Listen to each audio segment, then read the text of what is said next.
اعوذ باللہ من الشیطان الرجیم بسم اللہ الرحمن الرحیم لا اقسم بهذا البلد وانت حل بهذا البلد ووالد وما ولد لقد خلقنا الانسان في كبد ایحسب ان لن يقدر علیہ احد یقول اہلکت مالا لبدا۔ یہ 30ویں پارے کی ایک صورت ہے، سورۃ البلد۔ دیکھیں اس میں اللہ تعالیٰ کیا فرما رہے ہیں۔ سب سے پہلی آیت ہے اس کی، لا اقسم بہذا البلد۔ اللہ تبارک و تعالیٰ قسم اٹھا رہے ہیں۔ یہ لا اس میں زائد ہے، اصل ہے اقسم بہذا البلد، کہ میں اس شہر کی، اس شہر سے مراد شہر مکہ، کہ میں شہر مکہ کی قسم کھاتا ہوں۔ وَأَنْتَ حِلٌّ بِهَذَا الْبَلَدِ، جبکہ آپ اس شہر میں مقیم ہیں، یعنی نبی صلی اللہ علیہ وسلم کے بارے میں، نبی صلی اللہ علیہ وسلم کے بارے میں بتا رہے ہیں، جبکہ آپ اس شہر میں مقیم ہیں، میں قسم کھا رہا ہوں اس شہر کی۔ وَوَالِدٍ وَمَا وَلَدٍ، اور والد کی اور بیٹے کی قسم کھا رہا ہوں، میں قسم کھاتا ہوں۔ لَقَدْ خَلَقْنَا الْإِنسَانَ فِي كَبَدٍ، بے شک ہم نے انسان کو پیدا کیا، فی کبد مشقت میں، ہم نے انسان کو مشقت میں پیدا کیا۔ دیکھیں اس میں اللہ تبارک و تعالیٰ نے 3 چیزوں کی قسم کھائی اور اس کے بعد ایک بات ارشاد فرمائی۔ سب سے پہلے تو ہم اس مسئلے کو سمجھیں کہ قسم کھانا کیسا۔ دیکھیں بلا ضرورت قسم نہ کھائی جائے، بندہ اپنی باتوں میں بلا ضرورت قسم نہ کھائے۔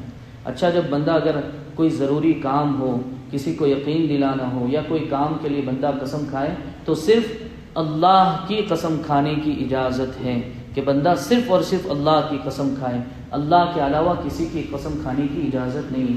بعض لوگ قسم کھا لیتے ہیں، میری ماں کی قسم، میرے بیٹے کی قسم، یہ جائز نہیں ہے، درست نہیں ہے۔ صرف اور صرف اللہ کی قسم کھانا درست ہے، وہ بھی ضرورتاً، مجبوری کے درجے میں۔ مثلا ایک آدمی سے کوئی گناہ نہیں چھوٹ رہا ہے اور وہ کہے، یا کوئی بندہ کام کرنا چاہتا ہے اور نہیں ہو رہا ہے، اور وہ اس کا پورا عزم یا نہیں میں کروں گا ہی، اور وہ سوچے کہ اگر میں قسم کھا لوں گا تو شاید میں کر سکوں گا، تو وہ بندہ پھر قسم کھا لے، یا اللہ کی قسم میں یہ کروں گا، یا اللہ کی قسم میں یہ نہیں کروں گا۔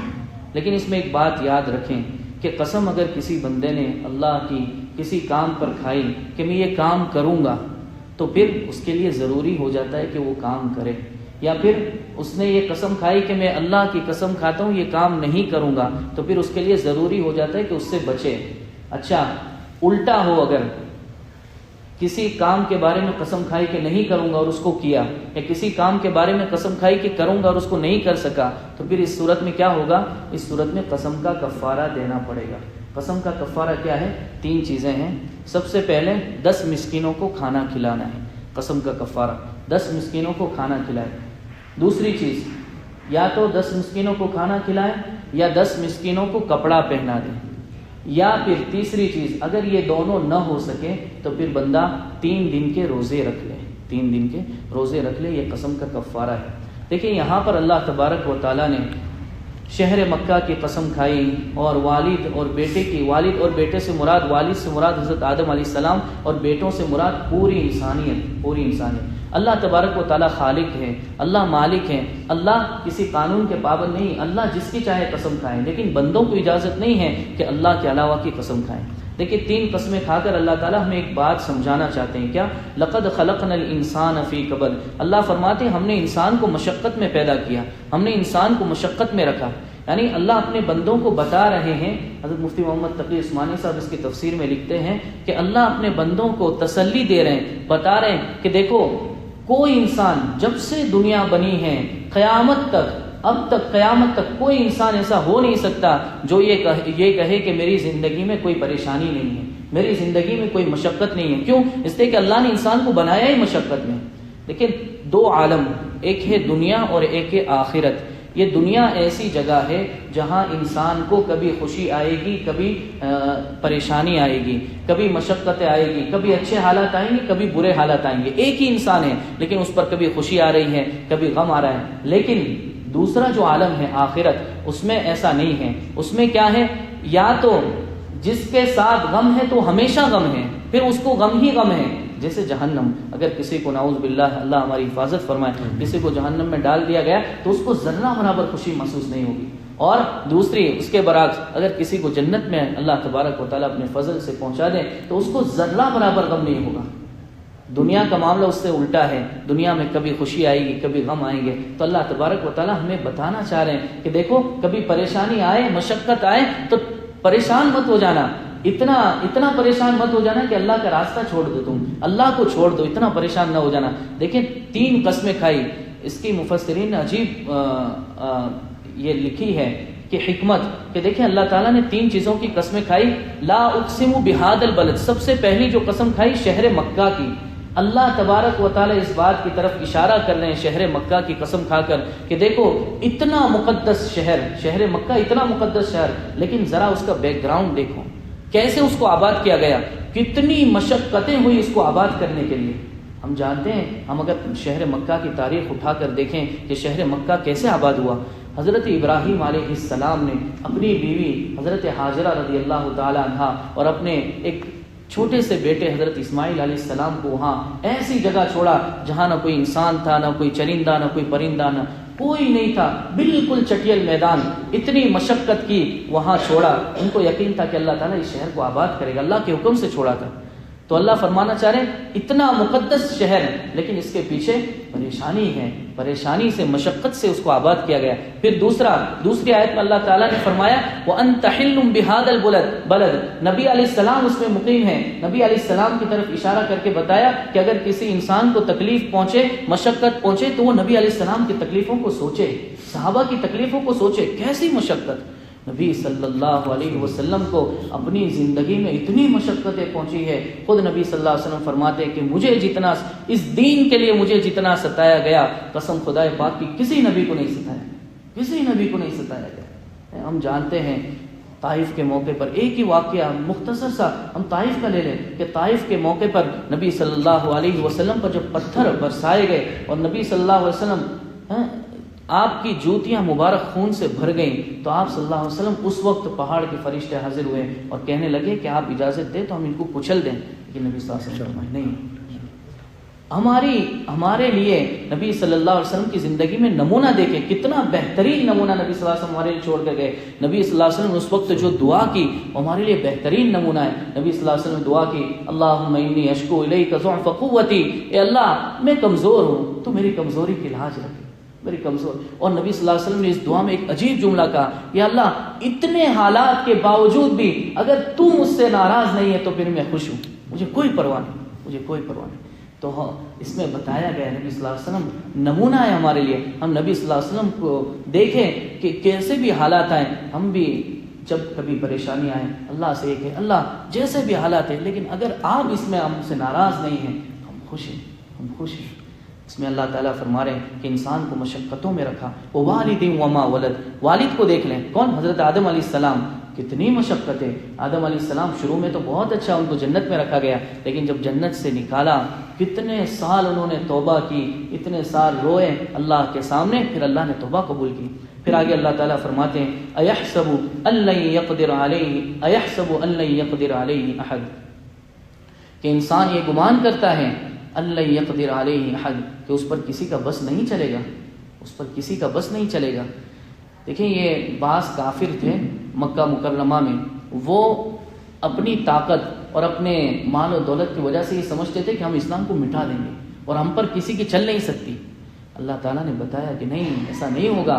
کیا تم لوگ یہ سمجھتے ہو کہ ہم پر کسی کا بس نہیں چلے گا؟ نہیں ہے، تمہارے اوپر بھی کوئی. اور اللہ نے یہ کر کے دکھایا. اللہ نے، کافروں نے ٹھان لی تھی. اللہ آگے فرما رہے یقول اہلکت مالا لبدا، وہ کہتا ہے کہ میں نے ڈھیر سارا مال اسلام کو ختم کرنے کے لیے اڑا دیا.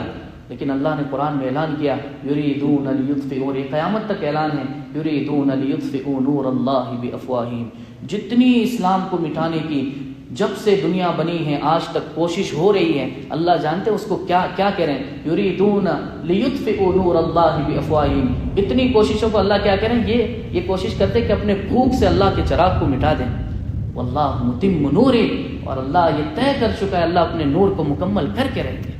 وَلَوْ كَرِهَ الْكَافِرُونَ، چاہے ان کافروں کو، ان نافرمانوں کو کتنا ہی گرا گزرے. کتنا ہی گراں گزرا. تو اللہ تعالیٰ یہاں فرماتے ہیں کہ انسان یہ سوچتا ہے کہ اس پر کسی کا بس نہیں چلے گا. دیکھیں کبھی کبھی بندے کی زندگی میں ایسے حالات آتے ہیں، اللہ اس کو مال و دولت سے نوازتا ہے، اللہ اس کو یہ ہر چیز سے نوازتا ہے، تو وہ اپنے آپ کو کچھ سمجھنے لگتا ہے اور وہ یہ سمجھتا ہے میں سب کچھ ہوں. ہاں، تکبر اتراتا ہے. پھر ایسی صورت میں بندے کو سوچنا چاہیے، یہ آیت سوچنی چاہیے، ایحسب ان لم یرہ ایحسب ان لن یقدر علیہ.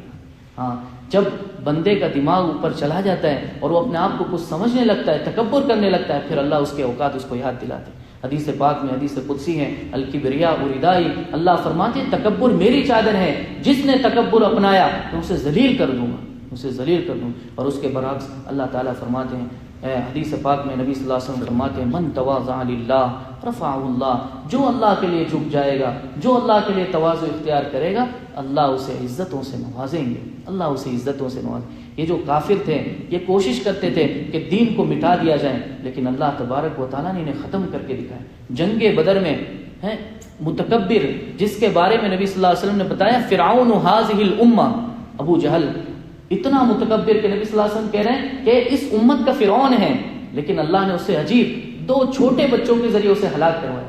معاذ اور معوذ 2 چھوٹے بچے، لیکن ان کے ذریعے ہلاک کروایا. اس لیے اللہ تبارک و تعالیٰ جب کسی سے کام لینا چاہتے ہیں تو اللہ کسی کو نہ شکلوں کو دیکھتے ہیں نہ کمزوری کو دیکھتے ہیں، بلکہ اللہ تبارک و تعالیٰ دلوں کو اور اعمال کو دیکھتے ہیں. تو ہمیں کوشش کرنی چاہیے کہ ہم اللہ تبارک و تعالیٰ کے سامنے اپنے آپ کو قبول کریں، اللہ سے دعا کریں اللہ ہمیں بھی اپنے دین کی خدمت کے لیے قبول کر لیں. بہرحال اللہ تعالیٰ فرما رہے ہیں ایحسب ان لن یقدر علیہ احد، کہ انسان یہ گمان کرتا ہے کہ اس پر کسی کا بس نہیں چلے گا. وہ یہ کہتا ہے یقول، وہ یہ کہتا ہے اہلکت مالا لبدا، میں نے ڈھیر سارا مال اڑا دیا. یہ کافر کہتے تھے ہم نے اسلام کے لیے، اسلام کو مٹانے کے لیے ڈھیر سارا مال اڑا دیا. لیکن اللہ فرماتے ہیں واللہ متم نوری، اللہ کا وعدہ ہے اللہ اس دین کو زندہ کر کے رہیں گے.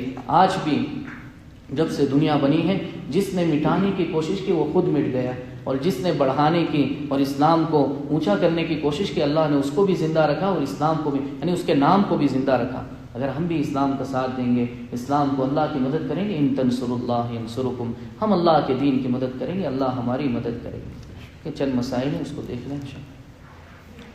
اچھا، کفارے کے مسئلہ. دیکھیں کفارہ کب واجب ہوتا ہے؟ روزے میں روزہ اگر کسی نے توڑ دیا تو کفارہ کب واجب ہوتا ہے؟ اگر کسی شخص نے رمضان کا روزہ رمضان ہی کے اندر، یہ بات یاد رکھیں رمضان کا روزہ ہو رمضان ہی میں ہو، اگر کوئی شخص رمضان کا روزہ قضا کر رہا ہے کسی اور دن میں، اس میں اگر اس نے توڑ دیا تو کفارہ نہیں آئے گا. رمضان المبارک کا روزہ رمضان ہی میں بلا کسی عذر، بلا کسی مجبوری کے اس نے توڑ دیا، سفر بھی نہ ہو اور بلا کسی مجبوری کے اس نے توڑ دیا، تو پھر ایسی صورت میں کفارہ لازم ہوگا. اور کفارہ کیا ہے؟ کفارہ 3 چیزوں کا نام ہے. نمبر 1 یا تو غلام آزاد کرے، لیکن اب یہ آپشن تو ختم ہو گیا اس لیے کہ دنیا سے غلام ہی ختم ہو گئے، تو یہ آپشن تو نہیں ہے. دوسرا، مسلسل 60 روزے رکھے، مسلسل 60 روزے، 60 روزے، 2 مہینے کے روزے رکھنے. اگر کسی نے رمضان کا ایک روزہ جان بوجھ کر توڑ دیا تو اس کے کفارے کے لیے اس کو 60 روزے مسلسل رکھنے. یعنی مسلسل کا کیا مطلب؟ اگر بیچ میں ایک روزہ بھی چھوڑ گیا تو اس کو واپس لوٹانا ہے، اس کو واپس لوٹانا ہے. مسلسل 60 روزے رکھنے ہوں گے. اور اگر یہ نہ کر سکے تو پھر آخری آپشن یہ ہے کہ 60 مسکینوں کو صبح شام پیٹ بھر کر کھانا کھلائے. آخری آپشن یہ ہے کہ 60 مسکینوں کو صبح شام پیٹ بھر کر کھانا کھلائے. دیکھیں یہ بات یاد رکھیں کفارہ جو ہے یہ بڑا سخت ہے. ہم 60 روزے رکھنا 60 مسکینوں، لیکن اللہ تبارک و تعالیٰ نبی صلی اللہ علیہ وسلم رحیم ہے، شریعت آسان ہے. یہ دیکھیں کتنی آسانیاں پیدا کی. کسی شبے کی وجہ سے کفارہ نہیں آئے گا. ایک بندے کو شبہ ہو گیا، کیا مطلب؟ جیسے شبے کی وجہ سے روزہ توڑ دیا، شک کی وجہ سے روزہ توڑ دیا. ایک بندے کو قے ہوئی، مسئلہ کل بتایا تھا کہ قے ہونے سے روزہ نہیں ٹوٹتا، قے ہونے سے روزہ نہیں ٹوٹتا. بندے کو قے ہوئی، اب وہ سمجھا کہ میرا روزہ ٹوٹ گیا، اب اس نے کھانا کھا لیا، تو ایسی صورت میں روزہ تو ٹوٹ گیا اس کا، اس لیے کہ اس نے کھانا کھایا، لیکن کفارہ نہیں آئے گا. کیوں؟ اس لیے کہ اس کو شک ہو گیا، یہ سمجھا کہ قے کی وجہ سے روزہ ٹوٹا ہے. اسی طرح ایک بندے کو احتلام ہوا، اب احتلام ہونے سے روزہ نہیں ٹوٹتا، لیکن بندہ سمجھا کہ میرا روزہ ٹوٹ گیا، اب اس نے کھا پی لیا، تو پھر ایسی صورت میں اس پر کفارہ نہیں آئے گا. روزے میں اگر کسی نے صحبت کر لی، اپنی بیوی سے صحبت کر لی، تو پھر ایسی صورت میں کفارہ لازم ہوگا. ایسی صورت میں یہ جو بتائے کفارہ ان میں سے دینا پڑے گا، کفارہ لازم ہوگا۔ اچھا، اس میں نبی صلی اللہ علیہ وسلم کے پاس ایک صحابی حاضر ہوئے، بڑا دلچسپ واقعہ لکھا ہے۔ نبی صلی اللہ علیہ وسلم کے پاس ایک صحابی حاضر ہوئے اور انہوں نے کہا رسول اللہ مجھ سے گناہ ہو گیا ہے۔ کیا ہوا؟ کہ رسول اللہ میں روزے میں اپنی بیوی سے صحبت کر چکا، اب کیا کروں؟ نبی صلی اللہ علیہ وسلم بیچارے غریب صحابی تھے، نبی صلی اللہ علیہ وسلم نے کہا کہ اچھا تو پھر غلام آزاد کرو، جو مسئلہ تھا وہ بتایا، غلام آزاد کرو۔ کہا کہ رسول اللہ میں خود غریب ہوں، کیسے میں غلام آزاد کروں، میرے پاس تو کوئی غلام نہیں ہے، میں خود غلام کی طرح ہوں۔ تو کہا کہ چلو پھر 60 مسلسل روزے رکھو، دوسرا آپشن تھا 60 مسلسل روزے رکھو۔ تو انہوں نے کہا یا رسول اللہ ایک روزے میں یہ حالت ہوئی، 60 روزے کیسے رکھ سکوں گا یا رسول اللہ، کیسے رکھ سکوں گا؟ تو پھر کہا کہ اچھا چلو 60 مسکینوں کو کھانا کھلا دو۔ یا رسول اللہ میں غریب ہوں، میں کیسے کھانا کھلاؤں؟ رسول اللہ صلی اللہ علیہ وسلم نے فرمایا کہ چلو ایک جگہ بیٹھ جاؤ، ابھی ان کو اب بٹھا دیا۔ اتنے میں کچھ دیر میں ایک کھجور کا ٹوکرا آیا، نبی صلی اللہ علیہ وسلم نے ان کو کہا کہ جاؤ یہ کھجور کا ٹوکرا مدینہ میں تقسیم کر دو، ہاں اس سے تمہارا کفارہ ادا ہو جائے گا۔ اب وہ بیچارے صحابی لے کر نکلے، پورا مدینہ گھوم پھر کر نبی صلی اللہ علیہ وسلم کے پاس ویسا کہ ویسا ٹوکرا واپس لے کر آ گئے اور کہنے لگے یا رسول اللہ، بڑے عجیب بات کہ یا رسول اللہ میں پورا مدینہ پھرا لیکن مجھ سے زیادہ غریب مدینے میں کوئی نہیں ملا، آپ مجھے اجازت دے یہ ٹوکرا میں خود ہی کھا لوں۔ نبی صلی اللہ علیہ وسلم نے عجیب، نبی صلی اللہ علیہ وسلم نے فرمایا کہ جاؤ تمہیں اجازت ہے، تم یہ ٹوکرے کو کھا لو، لیکن یہ صرف تمہارے لیے ہے، آئندہ کسی کے لیے نہیں کہ اپنا کفارہ خود ہی کھا لے، تو ادا ہی نہیں ہوگا، یہ صرف تمہارے لیے۔ نبی صلی اللہ علیہ وسلم تھے، نبی تھے، وہ کسی بات کی اجازت دینا چاہیں، چنانچہ نبی صلی اللہ علیہ وسلم نے یہاں اجازت دی کہ تم کھا لو، تمہارے لیے اجازت ہے۔ نبی صلی اللہ علیہ وسلم کبھی کبھی مذاق فرمایا کرتے تھے۔ ایک مرتبہ ایک بوڑھی عورت حضرت عائشہ رضی اللہ تعالی عنہا کے پاس آئی اور کہنے لگی رسول اللہ صلی اللہ علیہ وسلم سے دعا کروا دیں اور کہہ دے کہ مجھے جنت میں داخل کر، میں جنت میں داخل ہو جاؤں۔ رسول اللہ صلی اللہ علیہ وسلم نے فرمایا کہ اسے کہہ دو بڑھیا جنت میں نہیں جاتی، بڑی جنت میں نہیں جائے گی۔ وہ رونے لگی تو اللہ کے نبی صلی اللہ علیہ وسلم نے فرمایا اللہ کی بندی، بڑی عورت جنت میں نہیں جائے گی، بڑی جوان ہو کر جائے گی۔